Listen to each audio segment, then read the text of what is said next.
Salut les amis, aujourd'hui on va faire un guacamole au thon avec un pain à l'ail. Alors si vous êtes prêts, attachez vos ceintures et on débute. Attachez vos ceintures, la tête très bizarre.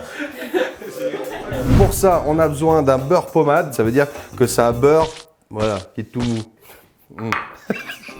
Pourquoi? Parce qu'on va le mélanger avec notre persil et notre ail qu'on va finement hacher. Donc on prend notre beurre. Si jamais vous avez du beurre dur qui sort du frigo, vous mettez 10 secondes au micro-ondes, vous le sortez, vous mettez 10 secondes jusqu'à ce qu'il soit onctueux comme ça. Une gousse d'ail, du persil, et là, hein, tu vois, si je le fais de derrière, ça va pas. Ah, on a notre ail haché avec notre persil, on écrase tout ce bonheur. Alors on a un petit beurre pommade, 200 degrés, votre four, on attend que ça chauffe. Mais dis donc. Ah bah dès qu'il peut venir tâter du tête. C'est ça, hein. Pour notre guacamole, prenez un bon avocat bien mûr, vous coupez sur le noyau, hop, et après vous twist. Et voilà. Et là, pour enlever le noyau, tu tapes dessus, hop, twist. Et avec ça, tu peux faire une plante ou pas. Une petite cuillère, on racle l'avocat dedans. C'est la partie la plus pénible. Il faut écraser l'avocat. Voilà.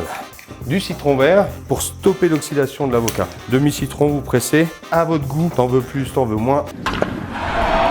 Moi j'ai des petites épices mexicaines que vous trouvez partout dans les grandes surfaces. Mais poivre et ça va bien. On balance notre thon. Pareil, pas de poids, pas de mesure les amis. Hein. Vous mettez ce que vous avez envie. Si vous n'avez pas le temps, mettez pas de thon. Vous aimez pas l'avocat, ça va être compliqué. Ah, oui, c'est bon ça. Pour notre petit pain à l'ail, fait maison bien sûr. Le beurre avec le persil et l'ail. Puis t'en mets un. T'en mets s'il te plaît, on se fait plaisir dans la vie. Au four, dépend les fours, hein. Donc tu regardes dans ton four, quand tu vois que le pain est croustillant et que le beurre est fondu dessus, ça va bon, tu peux enlever. Une épice que j'adore, que pas beaucoup de gens aiment, coriandre. Tu haches coriandre dans ton guacamole. Oh, regarde-moi ça. Ouh, je me réjouis de manger ça. Ce que vous pouvez faire en attendant, c'est mettre une partie dans un bol. Ah, là, on y est. Bon. Chaud, c'est bon. Prenez le guacamole, faites pas les radins, hein.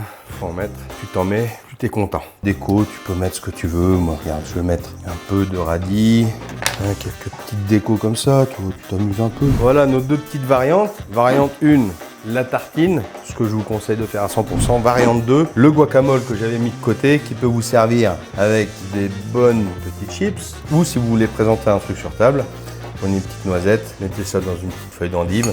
Ah ah! Que du bonheur. Là, ta langue te fait l'amour. Une petite bouchée pour l'homme. Un grand plat pour l'humanité. Et à très vite pour une prochaine recette. Et salut!